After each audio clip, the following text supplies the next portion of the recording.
ગોહિલ પુષ્પા છે। હું ધોરણ 8માં અભ્યાસ કરું છું અને આપ સૌને પ્રજાસત્તાક દિનની ખૂબ ખૂબ શુભકામનાઓ પાઠવું છું। આજે 26મી જાન્યુઆરી છે અને આપણે સૌ આપણા રાષ્ટ્રીય તહેવાર આપણો 76મા પ્રજાસત્તાક દિનની ઉજવણી કરવા માટે એકઠા થયા છીએ। 1950માં આજના દિવસે આપણા દેશ ભારતનું પોતાનું બંધારણ અમલમાં આવ્યું હતું। આપણું બંધારણ આપણી લોકશાહીનો પાયો છે। તે આપણને સમાનતા, ન્યાય અને સ્વતંત્રતાના અધિકારો આપે છે। તો આપણે સૌએ આપણા બંધારણ તથા તેના નિયમો અને ફરજોનું પાલન તથા સન્માન કરવું જોઈએ। આજે આપણે પ્રજાસત્તાક દિનની ઉજવણી કરી રહ્યા છીએ અને આપણે આપણા રાષ્ટ્ર તથા તેના વિકાસ પર ગર્વ છે। આપણો દેશ વિજ્ઞાન અને ટેકનોલોજી તથા બીજા ઘણા બધા ક્ષેત્રોમાં અસાધારણ ઉપલબ્ધિઓ મેળવી છે। અત્યારે આપણો દેશ વિકાસની હરણફાળ ભરી રહ્યો છે।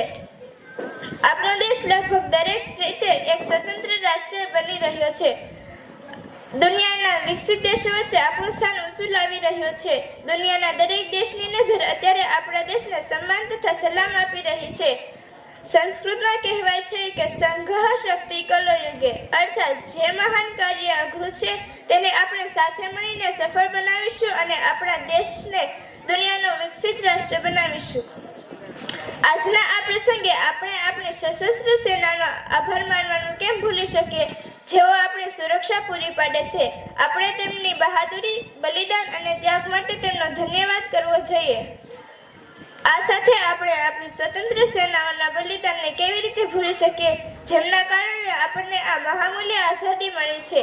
આજના આ પવિત્ર અને અમૂલ્ય પ્રસંગે ચાલો આપણે સાથે મળીને શપથ લઈએ કે આપણે આપણા બંધારણ પ્રમાણે દરેક નિયમોનું પાલન કરીશું અને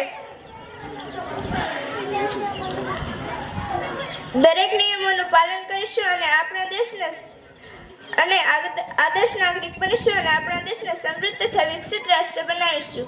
આપણા દેશની લોકશાહી વિશ્વની સૌથી મોટી લોકશાહી છે। એ વાતનું આપણને ગર્વ હોવું જોઈએ અને જાગૃત તથા જવાબદાર નાગરિક બની આપણા દેશનું ગૌરવ વધારવું જોઈએ। અંતમાં આ મહાન રાષ્ટ્રીય પર્વ નિમિત્તે ચાલો આપણે સાથે મળીને નિશ્ચય કરીએ અને વચન આપીએ કે આપણે આપણા બંધારણનું સન્માન કરીશું અને તેના નિયમોનું પાલન કરીશું તથા આપણા દેશને સમૃદ્ધ તથા વિકસિત